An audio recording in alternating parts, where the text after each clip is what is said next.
Well, hello and good morning, church. Pastor Kyle here. We're going to continue on in the daily word today in Luke 23. And I happened to notice a little typo in the 2020 reading plan. Going from yesterday in Luke 22, it skips over to Luke 23, verse 27.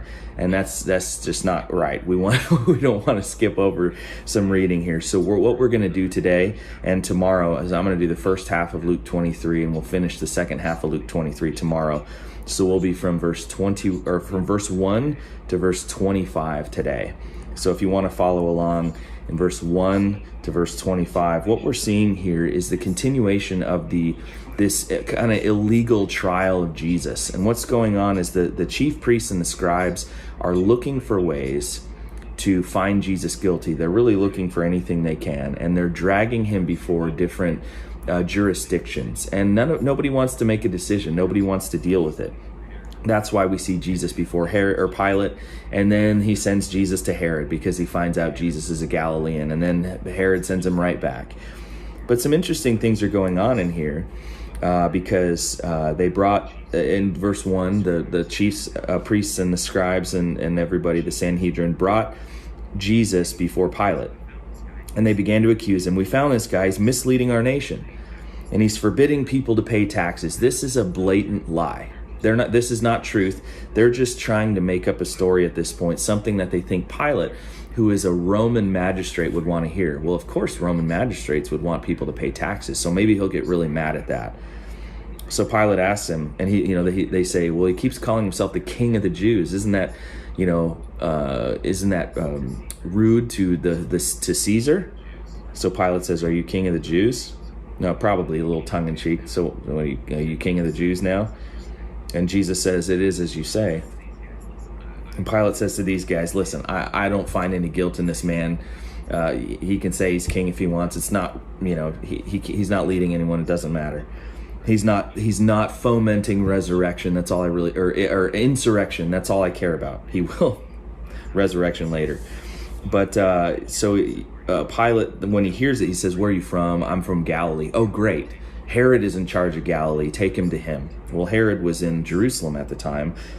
So the crowd and the chief priests and everybody brought him before Herod. And Herod looks at him, and he's been wanting to meet Jesus a long time because he knows he's a miracle worker, claims all this stuff. Well, Jesus doesn't have any time for Herod at this point. He's not going to speak to him. He's not going to answer for himself. He's just going to humbly stand there and let what is happening happen to him.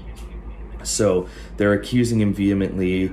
Herod's making fun of him. Herod throws a big purple robe on him and says, oh, you're king. You want to be king of the Jews. And in case you've forgotten, Herod, the line of Herods are a vassal king, basically a regional king that was put in charge by the Roman Empire. So that they were from a region, they were known as the Idumean kings. They were foreigners who were brought in to be kings over the Jews.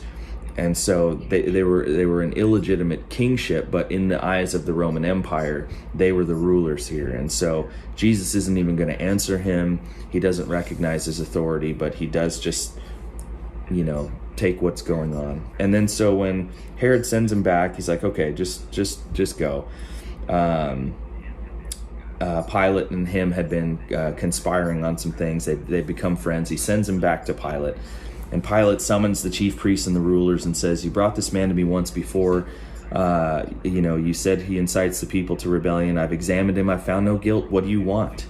And they all cry, away with this man. Give us Barabbas. And we know from the other Gospels what that means is every year during this festival, they would release a prisoner or some prisoners that were demanded by the people. And Barabbas was a murderer. He was kind of a crazy guy. And they say, no, give us this guy instead and throw Jesus. In fact, kill Jesus. Pilate doesn't want to do this, but I guess I don't have a choice. So he releases Barabbas. He doesn't want to cause an insurrection here. And he sees the crowd getting crazier and crazier. So he says they were insistent with loud voices. They began to prevail. So Pilate pronounces the sentence they demanded, and he granted it to them.